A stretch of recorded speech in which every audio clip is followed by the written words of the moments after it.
Hello, Pastor Nathan of Grace Lutheran Church here with the sermon that was preached on the ninth Sunday after Pentecost, which landed on August 10th, 2025.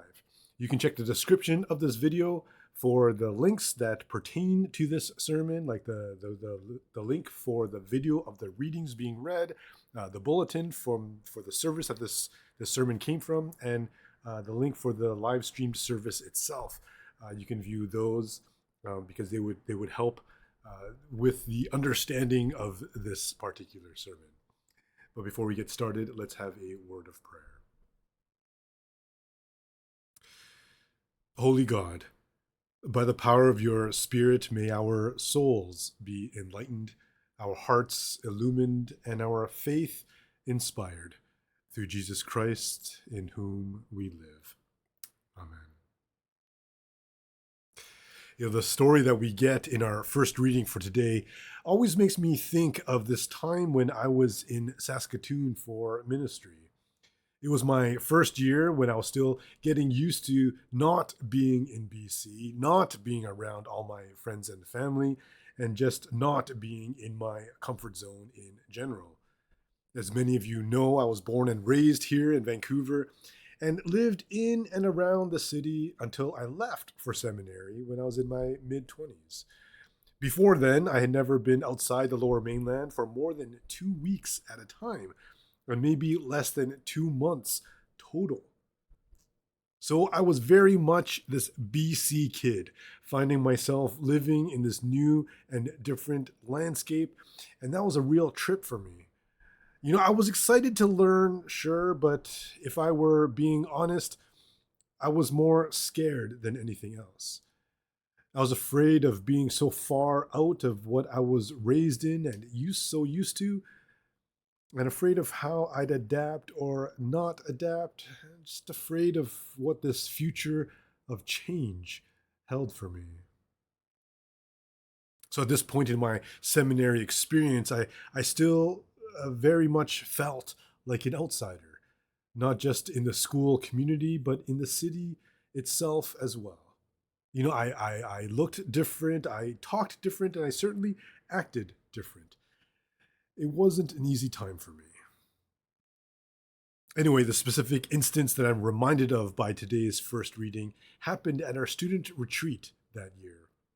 We had rented out this Indigenous cultural center that was just outside the city limits, about a 30-40 minute drive away. That doesn't sound too bad for us in the Lower Mainland, but for Saskatoon folk, that was like a whole different time zone. This is just to give you an idea of how far out and secluded we were at this place. I remember our first night we were there. I wanted to get away from the madness of my not really belonging to the group. And so I went for a walk. Now, this was near the end of November in Saskatoon, so it was like -20 or something with the wind chill. And because we were so far out of the city, it was dark. I had to look down as we walked so I wouldn't trip over any rocks, any mounds of snow, or any dead tauntauns or anything. But after a while of trudging through that snow, I stopped and I looked up. Now, I don't know how many of you have experienced nighttime in the prairies before, but Saskatchewan is known as the land of the living skies. It's on their license plates and everything. And to be honest, I thought it was a dumb name until I actually saw it. The skies weren't bad during the day, but at night, it was amazing. Horizon to horizon, full of stars, not bothered by the light pollution that we get here in the city, not obstructed by the abundance of mountains, trees, and skyscrapers, not easily overlooked and glossed over because it was so there. And it was beautiful. I've seen stars before. We have them here too, of course. But I've never seen them like this. It was like the more I stared, the more my eyes adjusted, the more stars just kept popping out. It was awe-inspiring. It was breathtaking. It was absolutely glorious. So I imagine Abram, later known as Abraham, looking up at the desert sky and having a similar experience. Sure, he was probably used to it and it was probably normal for him. But there's just something about seeing the wall to wall sky and all the stars in their twinkling glory. Just being in awe of the grandeur of creation, just feeling the amazing presence of God and getting that reassurance that, hey, everything is going to be all right. See, at this point in Abram's story, he is childless. He and his wife Sarai, later known as Sarah, are somewhere in their mid 60s to 70s and beyond the childbearing years. And his being childless would have been a problem for him. I mean, it would have been a problem for anyone at the time. As for them, having a child was basically the only reason for living. Beyond what you do and contribute to the world, if you don't have someone to carry on your name, then everything else would be close to meaningless. Now, this is the headspace that Abram is in when God gives him this vision. And we know the story. And God promises Abram numerous descendants that will outnumber the stars in the sky. In fact, God says to Abram that he should go ahead and count the stars because that is what his descendants will be like.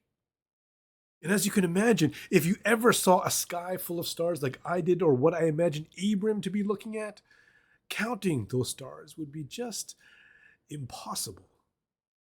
I mean, it's not like counting the fingers on your hands or the coins in your pocket or the years before you're eligible for retirement, but counting the stars wouldn't be very tangible or realistic. And not because we can't count that high, but because we can't hold the stars. We can't easily keep track of which stars we've already counted. We would even know where we would start when we're looking at the vast night sky that stretches from horizon to horizon to horizon. There are just too many. And those darn things won't stop moving. They blend in too much with each other. Each star is indistinguishable from the next. They can't be told apart enough for them to be counted. But each star, God says, if Abram can count them, will be like his descendants.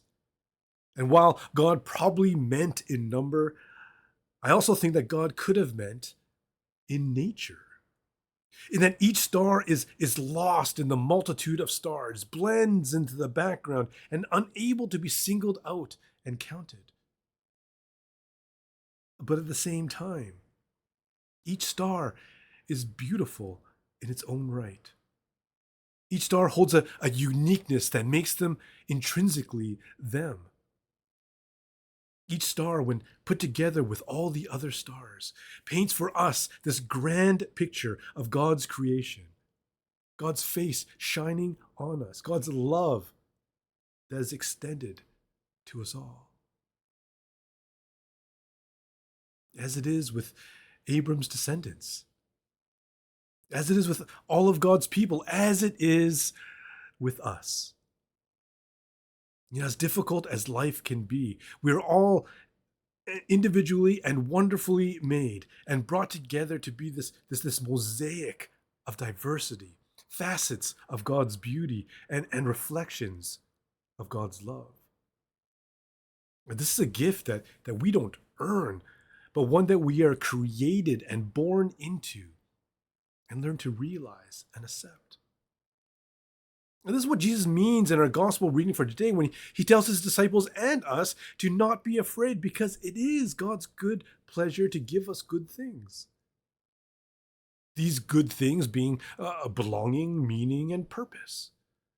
That while we might blend in with everyone else, we all have our value and worth as individuals in our community and in the larger picture of the world and history.